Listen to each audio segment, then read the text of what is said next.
بسم اللہ الرحمن الرحیم۔ لبان بانڈی ایک گاؤں ہری پور ڈسٹرکٹ کا۔ کیا یہ گاؤں اب بنا ہے؟ کیا اس گاؤں کو کوئی تاریخی امپورٹنس حاصل ہے یا پھر اس گاؤں کے لوگ کیسے تھے؟ آج جانتے ہیں ان سارے سوالوں کا جواب قاضی ذہن کے ساتھ۔ چلیے جاتے ہیں اس گاؤں کی پوری ہسٹری میں۔ یہ علاقہ قدیم گندھارا سیویلائزیشن کا حصہ رہا۔ بدھ مت اور ہندو اس علاقے میں آباد تھے۔ یہ گاؤں کافی آباد تھا۔ غزنوی امپائر اور دہلی سلطنت نے بھی اس گاؤں پر حکومت کی۔ یہ علاقہ تجارت کے لیے مرکز تھا۔ لبان بانڈی مغل سلطنت کا بھی حصہ رہا۔ زراعت اور تجارت نے بھی اس دور میں کافی ترقی کی۔ میں اس ٹاپک پر ریسرچ کر رہا تھا تو مجھے پتہ چلا کہ اس گاؤں میں مغلوں کے دور میں سب سے بڑی جانوروں کی منڈی بھی لگا کرتی تھی۔ درانی امپائر سکھ امپائر کے بعد برطانیہ نے 1947 تک اس علاقے پر حکومت کی۔ کافی سلطنتوں نے اس گاؤں اور اس کے مضافات کو تباہ کیا۔ 1947 کے بعد جب پاکستان بنا تو یہ گاؤں پاکستان کے ساتھ شامل ہو گیا۔ ابھی آپ لوگوں نے اس گاؤں کی ہسٹری تو جان لی اور یہ بھی جان لیا کہ کن کن سلطنتوں نے اس گاؤں کو اپنے کنٹرول میں لیا، لیکن اب جانتے ہیں کہ یہ گاؤں پہلے کہاں پر تھا اور یہ پہاڑ پر کیسے آیا۔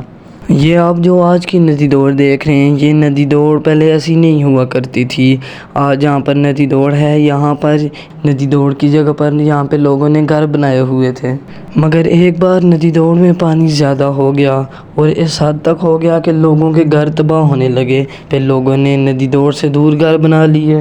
پھر لوگوں نے ایک نئی جگہ منتخب کی، وہاں پر لوگوں نے اپنے گھر بنائے، جس جگہ کو آج بیڑی کہا جاتا ہے۔